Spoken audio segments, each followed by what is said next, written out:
ಆಗಿದ್ದೇನು ಗೊತ್ತುಂಟ? ಏನಾಯ್ತು? ಈಗ ನಾರದರು ತಂದ ವಿಚಾರವನ್ನು ದೇವೇಂದ್ರ ಒಪ್ಪಿದ್ದಾನೆ. ನಾನು ಒಪ್ಪಬೇಕಂತಿಲ್ಲ. ನಾನು ಒಪ್ಪು ನೀನು ಒಪ್ಪು ಎನ್ನುವ ಹಾಗೆ ನನ್ನನ್ನು ಓಲೈಸ್ತಾ ಇದ್ದೀರಿ ಅಂತಾದ್ರೆ ನಿಮಗೆ ಅವನ ಬಗ್ಗೆ ಏನೋ ಒಂದು ವಿಚಾರ ಗೊತ್ತಿರ್ಬೇಕು.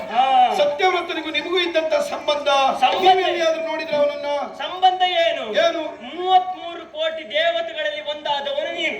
ಅವರೆಲ್ಲರೂ ಒಪ್ಪಿದ್ದಾರೆ ಅಂತಾದ್ರೆ ನೀ ಒಪ್ಪಿಕೊಳ್ಳಲೇಬೇಕೆನ್ನುವುದಾಗಿ ಹೇಳಿರುವರ ಕಾರಣ ಏನು? ಅವ ನನ್ನ ಪಟ್ಟದ ಶಿಷ್ಯ ಇದ್ದಾನೆ.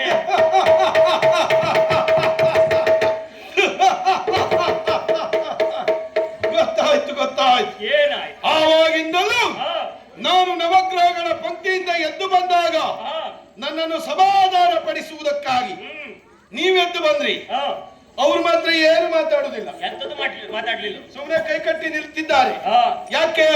ನಿಮ್ಮನ್ನೇ ಮುಂದೆ ಬಿಟ್ಟಿದ್ದಾರೆ. ವಿಷಯ ತರುವುದಷ್ಟೇ ಅವರು, ಮಾತಾಡುದಿಲ್ಲ. ಯಾಕೆ?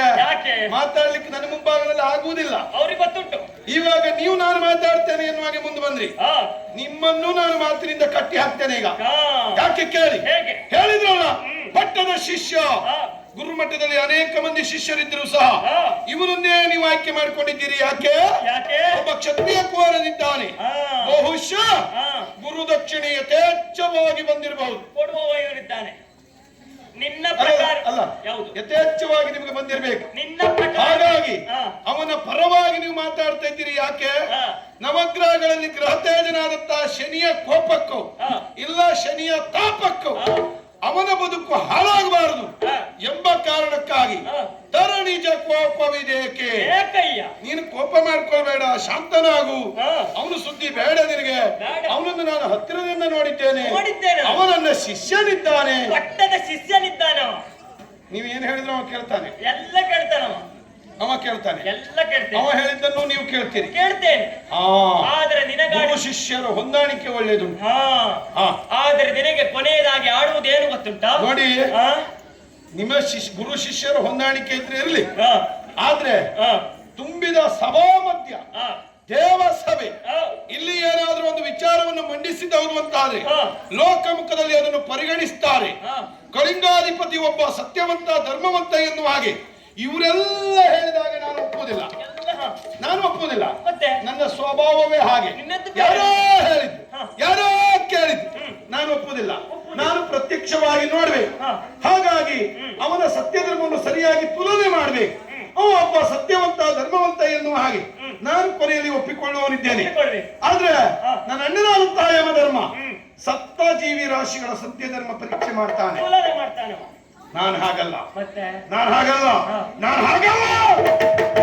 ಜೀವಂತ ಇರುವಾಗಲೇ ಜೀವರಾಶಿಗಳ ಸತ್ಯ ಧರ್ಮ ಪರೀಕ್ಷೆ ಮಾಡುವವನಿದ್ದೇನೆ. ಆ ಸತ್ಯವ್ರತನ ಸತ್ಯ ಧರ್ಮ ನಾನು ನೋಡ್ತೇನೆ. 33 ಕೋಟಿ ದೇವತೆಗಳ 33 ಕೋಟಿ ಬಿಡಿ. ಈಗ 33 ಕೋಟಿ ದೇವತೆಗಳು ಎಲ್ಲರೂ ಒಪ್ಪಿರುವಾಗ ನಿನ್ನಿಂದ ಆಗುವುದು ಏನು ಮಹಾ ಅಂತ ಕೇಳ್ತೇನೆ. ಮೂರ್ತಿಗಳ ಅನುಗ್ರಹಕ್ಕೂ ಪಾತ್ರನಿದ್ದಾನೆ. ನಿನ್ನಿಂದ ಆಗುವುದೇ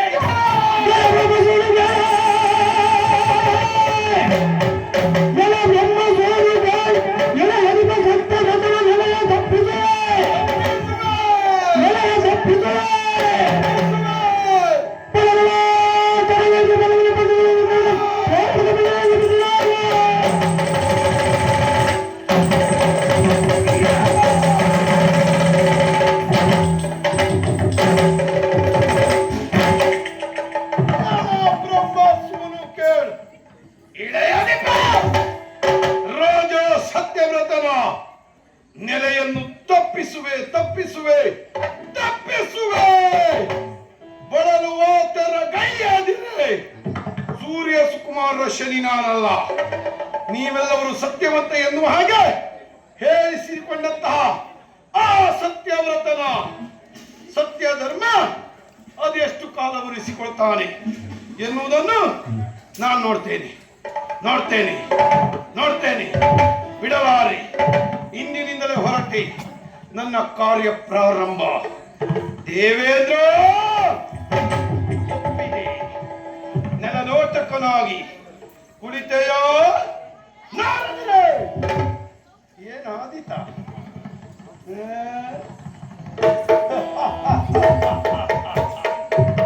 ನಾನೇನೆನ್ನುವುದು ನಿಮಗೆ ಗೊತ್ತುಂಟು. ತೋರಿಸಿದ್ದೇನೆ. ವಸಿಷ್ಠರು ಪಟ್ಟದ ಶಿಷ್ಯ.